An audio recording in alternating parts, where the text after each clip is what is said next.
Hello दोस्तों, welcome है आप सभी का इस प्लेटफॉर्म पर। तो हम पढ़ रहे थे राष्ट्रपति और उपराष्ट्रपति के जो संबंधित अनुच्छेद हैं वो पढ़ रहे थे। तो हमने पिछले वीडियो में पढ़ा 70 तक अनुच्छेद पढ़े थे राष्ट्रपति से संबंधित। अब इस वीडियो में 70 से आगे के अनुच्छेद पढ़ेंगे।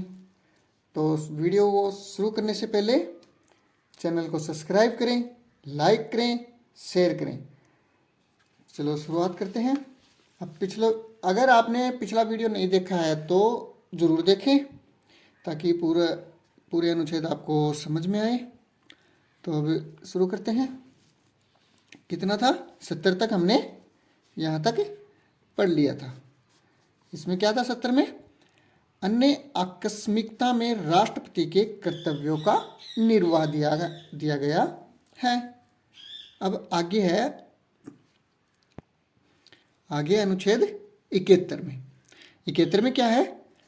राष्ट्रपति और उपराष्ट्रपति के विषय निर्वाचन संबंधी विवाद।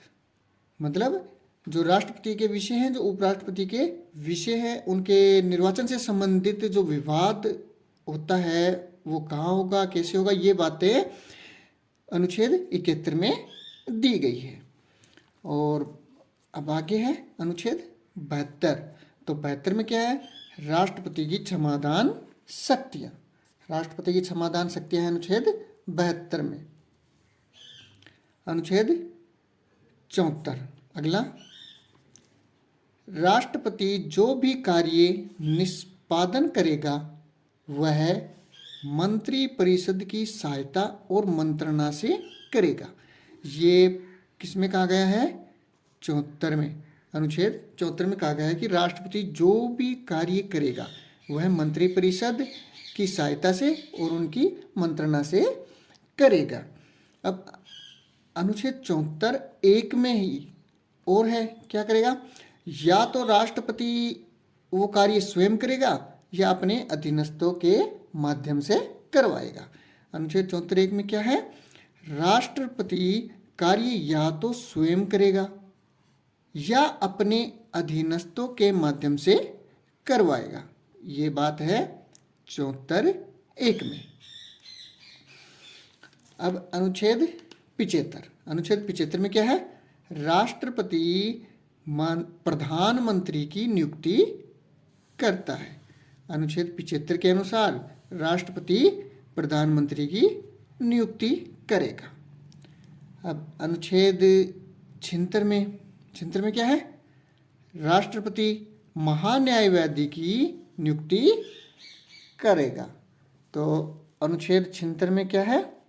जो महान्यायवादी है उसकी नियुक्ति राष्ट्रपति करता है अनुच्छेद 76 के तहत। अब आगे है अनुच्छेद 77। अनुच्छेद 77। अनुच्छेद 77 में क्या दिया गया है? कि भारत सरकार के कार्यों का संचालन। अनुच्छेद 77 में क्या दिया हुआ है? भारत सरकार के कार्यों का संचालन एवं समस्त कार्य राष्ट्रपति के नाम से किया जाता है। भारत सरकार के जितने भी कार्य हैं, जो उनका संचालन और समस्त कार्य वो राष्ट्रपति के नाम से किए जाते हैं। ये अनुच्छेद 77 में प्रावधान किया गया है। अब है अनुच्छेद 78। तो 78 में क्या है? राष्ट्रपति को सूचना का अधिकार है और राष्ट्रपति को सूचना देने के प्रधानमंत्री के कर्तव्य भी अनुच्छेद 78 में दिए गए हैं। राष्ट्रपति को सूचना का अधिकार किस में है? अनुच्छेद 78 में। अब है अनुच्छेद 79 79 में। 79 में क्या है? राष्ट्रपति संसद का अंग है। तो संसद किनसे मिलकर बनती है?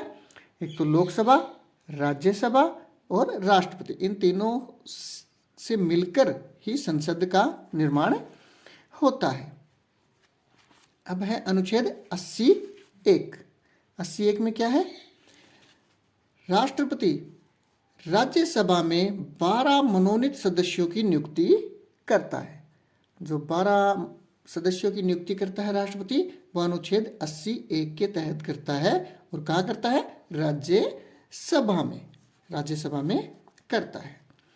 अब है 85(a). 85(a) में क्या है? 85(a) में है कि राष्ट्रपति लोकसभा का विघटन कर सकता है। लोकसभा का विघटन किस अनुच्छेद के तहत कर सकता है राष्ट्रपति? 85(a) के तहत। अब अनुच्छेद 86(a) या 86(1).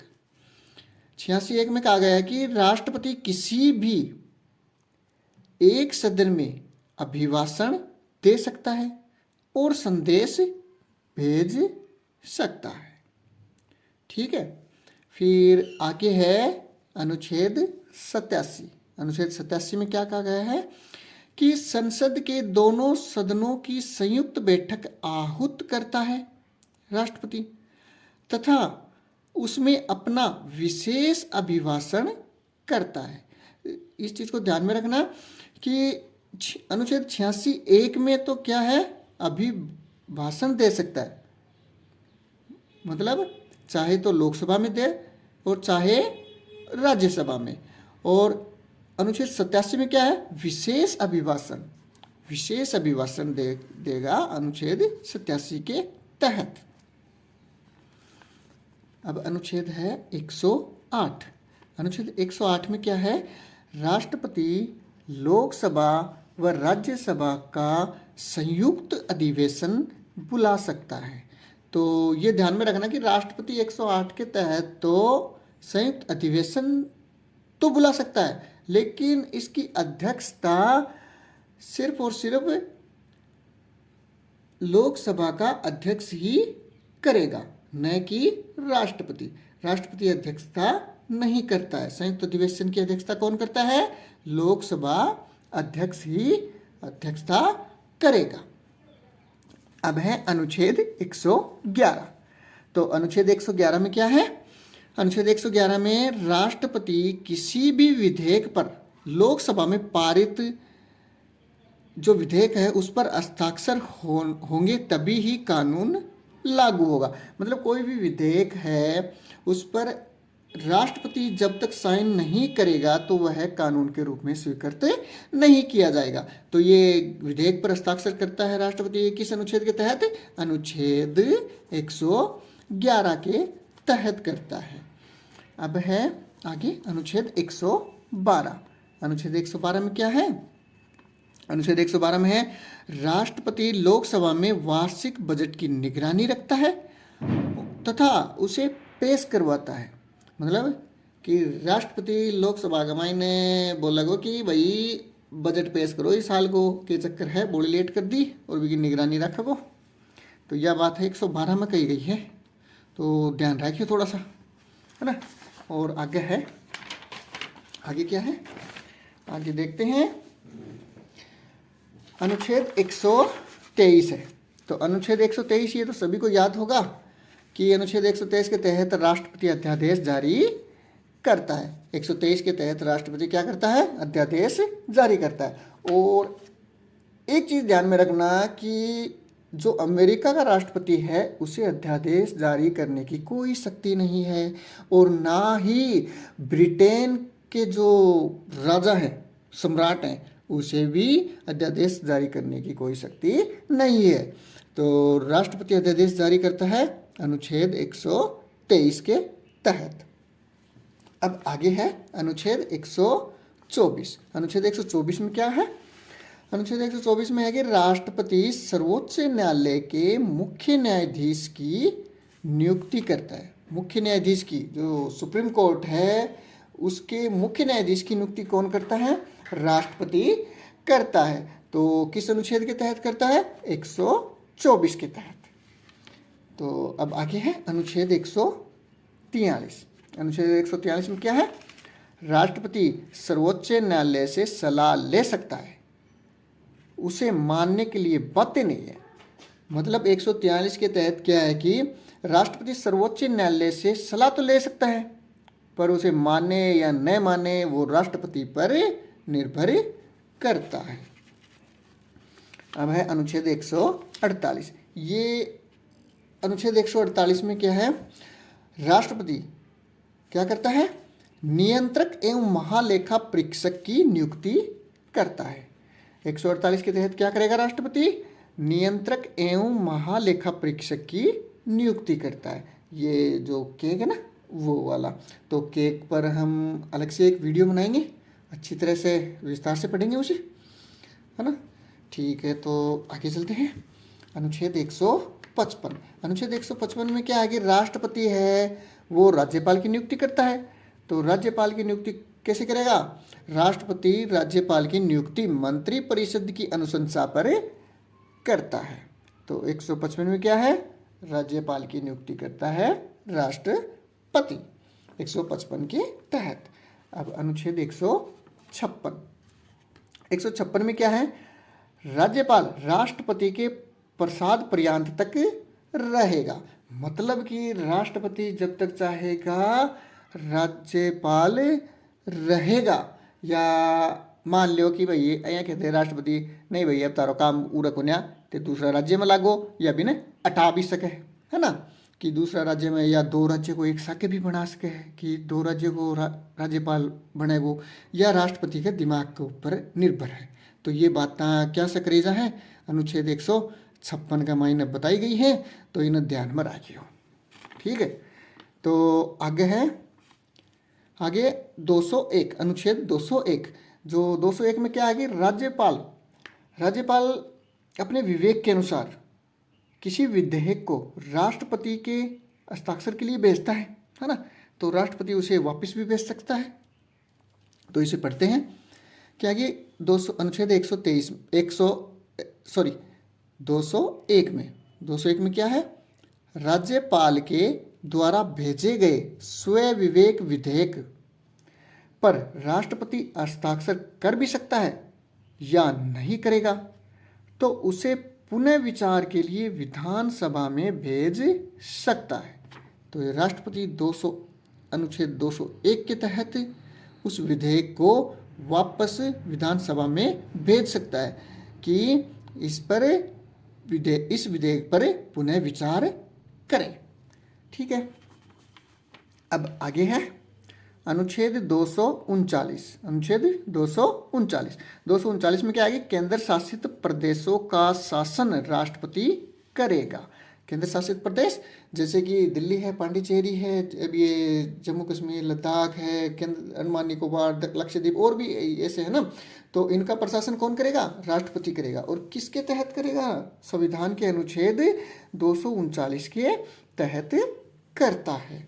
तो अब आगे है अनुच्छेद 263। अनुच्छेद 263 में क्या है, उच्च न्यायालय के न्यायाधीशों की नियुक्ति राष्ट्रपति करता है। जो राज्यों में जो न्यायालय होते हैं, कोर्ट होते हैं, उनके न्यायालयों की जो न्यायाधीश होते हैं उनकी नियुक्ति राष्ट्रपति करता है। और किस अनुच्छेद के तहत, 263 के तहत। ठीक है, अब आगे देखते हैं अनुच्छेद 267 में क्या है, भारत की आकस्मिक निधि राष्ट्रपति के अधीन होगी। मतलब कि अनुच्छेद 267 के तहत भारत की आकस्मिक निधि है वो राष्ट्रपति के अधीन रहेगी। अब आगे है अनुच्छेद 280 में क्या है, राष्ट्रपति वित्त आयोग के सदस्यों की नियुक्ति करता है।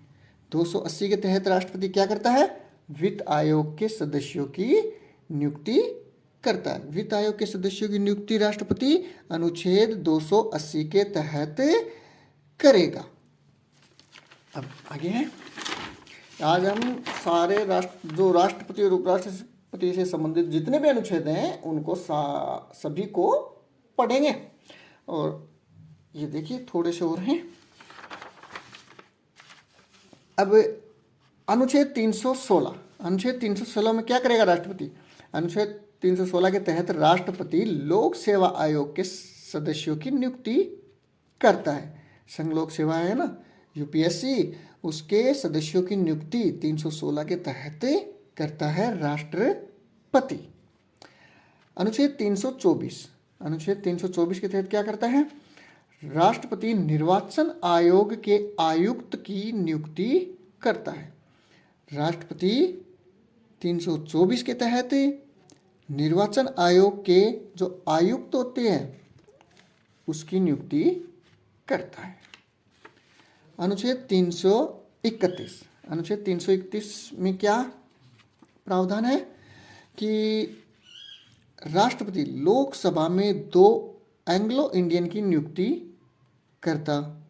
अब तो यही कहेंगे कि था, करता था, क्योंकि जो अनुच्छेद 331 में जो एंग्लो इंडियन की नियुक्ति थी उसे जो संविधान संशोधन 104वां था, 104 का जो संविधान संशोधन हुआ उसमें एंग्लो इंडियन की सीटों को समाप्त कर दिया गया और जो राज्य की विधानसभाओं में भी जो राज्यपाल 2 एंग्लो इंडियन की नियुक्ति करता था ना, एक की, तो उसे भी निरस्त कर दिया है। अब नहीं की जाती है लोकसभा और राज्य की विधानसभाओं में। इसे 104वें संविधान संशोधन द्वारा समाप्त कर दिया गया है। अब आगे है अनुच्छेद 252, अनुच्छेद 252। अनुच्छेद 252 में क्या है? राष्ट्रपति आपातकाल की घोषणा कर सकता है। राष्ट्रपति क्या कर सकता है? 352 के तहत आपातकाल की घोषणा करता है। और अगर ध्यान हो तो भारत में अभी तक 3 बार आपातकाल की घोषणा की गई है। कब कब की गई है? एक तो भारत और चीन का युद्ध हुआ था 1962 में, तब की गई थी, और एक भारत और पाकिस्तान का युद्ध हुआ था 1971 में, तब की गई थी, और एक आंतरिक कारणों के कारण वो कब की गई थी? 26 जून 1975 को आंतरिक अशांति के आधार पर आपातकाल की घोषणा की गई है। और एक बात और बताता हूँ मैं आपको कि जो मंत्रिमंडल शब्द है, मंत्रिमंडल शब्द है वह केवल अनुच्छेद 352 में ही मिलता है, अनुच्छेद 352 में ही मिलता है। और शेष संविधान में सिर्फ मंत्री परिषद शब्द मिलता है। क्या मिलता है? मंत्री परिषद। 352 में ही है मंत्रिमंडल शब्द। और ये मंत्रिमंडल शब्द कब जोड़ा गया था? 352 में 44वें संविधान संशोधन हुआ था ना 1978 में, तब जोड़ा गया था ये 352 में मंत्रिमंडल शब्द। ठीक है। और बाकी तो पूरे संविधान में मंत्रिपरिषद शब्द का उल्लेख मिलता है, मंत्रिमंडल का तो सिर्फ और सिर्फ 352 में ही मिलता है। तो ये ध्यान रखना। अब है अनुच्छेद 356। तो अनुच्छेद 356 में क्या है? राष्ट्रपति शासन लगा सकता है, राष्ट्रपति शासन लगा सकता है। तो राष्ट्रपति शासन का तो पता ही है कि अब राजस्थान में तो 4 बार राष्ट्रपति शासन लागू हुआ है। और थोड़ी सी फैक्ट और बता देता हूँ मैं आपको, क्या है कि भारत में सबसे अधिक बार जो राष्ट्रपति शासन लागू हुए हैं वो प्रधानमंत्री इंदिरा गांधी के शासनकाल में खूब लगे हैं। लगभग 50 राष्ट्रपति शासन लगे हैं पूरे भारत में। और सबसे ज़्यादा बार राष्ट्रपति शासन लागू हुआ है मणिपुर और उत्तर प्रदेश में, 10-10 बार राष्ट्रपति शासन लागू हुआ है। अगर ये पूछ लिया जाए कि भारत में सबसे पहले राष्ट्रपति शासन किस राज्य में लागू हुआ, तो ये सबसे पहले राष्ट्रपति शासन लागू हुआ था पंजाब राज्य में, पंजाब पेप्सू राज्य में, जो 1952 में लागू हुआ था। और सबसे ज़्यादा बार मणिपुर और उत्तर प्रदेश में ही है। अगर ये पूछा जाए कि सबसे अधिक दिनों तक, मतलब अभी तक जब से संविधान लागू हुआ, जब से लेकर आज तक सबसे ज़्यादा दिनों तक किस राज्य में राष्ट्रपति शासन लागू हुआ, तो वो लागू हुआ पंजाब राज्य में। लगभग सारे दिन गिने तो 3000 से भी ऊपर होते हैं, तो साल में बनाएंगे तो उसे लगभग 10 साल हो जाएंगे, है ना। तो 10 साल के लगभग राष्ट्रपति शासन लागू हुआ है। और एक बात का और ध्यान रखें कि अभी तक छत्तीसगढ़ और तेलंगाना राज्य में राष्ट्रपति शासन लागू नहीं हुआ है। ठीक है, अब आगे चलते हैं। ये कुछ फैक्ट थे तो इनको ध्यान में रखें। अनुच्छेद 360। तो 360 में क्या है? राष्ट्रपति वित्तीय आपातकाल की घोषणा कर सकता है। वित्तीय आपातकाल की घोषणा किस अनुच्छेद के तहत कर सकता है राष्ट्रपति? 360 के तहत, जो कि हमारे भारत में अभी तक भी वित्तीय आपातकाल लागू नहीं हुआ है। ये बस एक बार जब मोरारजी देसाई जी की सरकार थी तब केवल वित्तीय आपातकाल की धमकी दी गई थी, लागू नहीं किया गया था। तो वित्तीय आपातकाल अभी राष्ट्रपति द्वारा 360 के तहत अभी तक भारत में लागू नहीं किया है, इसकी घोषणा भी नहीं हुई है। तो अब ये है आगे अनुच्छेद 361। अनुच्छेद 361 में क्या है? राष्ट्रपति के विशेषाधिकार हैं। विशेषाधिकार, तो वो कौन कौन से विशेषाधिकार हैं वो देखते हैं। तो 361 के तहत ही राष्ट्रपति को विशेष अधिकार दिए गए हैं कि राष्ट्रपति की पदावधि में कोई न्यायालय उसे बंदी बनाने के आदेश जारी नहीं कर सकता। मतलब कि राष्ट्रपति आपके कार्यकाल के दौरान कोई भी न्यायालय राष्ट्रपति ने बंदी बनाने को आदेश जारी को नहीं कर सका भाई, बिगो ऊपर कोई कार्रवाई को नहीं होगी। और अगली विशेष अधिकार क्या है? राष्ट्रपति के विरुद्ध उसकी पदावधि में किसी प्रकार की दंडिक कार्यवाही किसी न्यायालय में न तो संसदित की जाएगी और न ही चालू रखी जाएगी। मतलब कोई तो शिकायत न करी जाएगी, न केस दर्ज करे जाएगा, कुछ भी कौन करे जाएगा। कब तक? जब तक वो राष्ट्रपति पद पर है, जब तक भी वो कार्यकाल पूरा नहीं हुआ है, जब तक। अगर वो बीच में छोड़ दे तो वह बात अलग है। अब अगला है राष्ट्रपति। राष्ट्रपति अपने पद की शक्तियों के प्रयोग और कर्तव्य के पालन के लिए अपने द्वारा किए गए किसी कार्य के लिए किसी न्यायालय के प्रति उत्तरदायी नहीं होगा। क्या है? दोबारा देखते हैं। राष्ट्रपति अपने पद की शक्ति के प्रयोग और कर्तव्य के पालन के लिए अपने द्वारा किए गए किसी कार्य के लिए किसी न्यायालय के प्रति उत्तरदायी नहीं होगा। ये कब की बात है? जब तक अपने पद पर बना रहेगा, जब तक। बाद में तो राष्ट्रपति की खैर नहीं। जेबी विट्टो। तो जेबी विट्टो क्या है? तो ये देखते हैं। राष्ट्रपति इसका प्रयोग किसी विधेयक पर कोई निर्णय नहीं लिया अर्थात न तो उसे स्वीकृत करता है और न ही संसद के पास पुनर्विचार हेतु वापस लौटाता है ना। तो उस विधेयक को राष्ट्रपति अपने पास रख लेता है, तो इसे ही जेबी विट्टो कहते हैं। और ये एक बार किया हुआ है। कब? ये किस राष्ट्रपति ने किया था? ज्ञानी जेल सिंह ने किया था। ज्ञानी जेल सिंह ने किस विधेयक पर किया था? 1986 में जो डाकघर संशोधन विधेयक था ना, उस पर किया था। तो ज्ञानी जेल सिंह ने क्या किया था? न तो उसे स्वीकृति दी और न ही संसद के पास वापस भेजा था पुनर्विचार के लिए, और अपने पास ही रख लिया था। तो ये जेबी विट्टो है ना। कुछ फैक्ट हो रहे हैं। तो ये पूछा जाए कि एकमात्र राष्ट्रपति कौन है जो निर्विरोध निर्वाचित हुआ था? तो निर्विरोध कौन था? नीलम संजीव रेड्डी। और एक चीज़ और, आप एक ऐसा राष्ट्रपति भी है जो 4 प्रधानमंत्री के साथ कार्य किया है उसने। तो वो कौन है? शंकर दयाल शर्मा जो राष्ट्रपति थे, वो उसके समय में उसके कार्यकाल के दौरान 4 प्रधानमंत्री बने थे। तो ये फैक्ट आपको कैसे लगे, ये कमेंट करके ज़रूर बताया करें और चैनल को सब्सक्राइब किया करें। अरे कर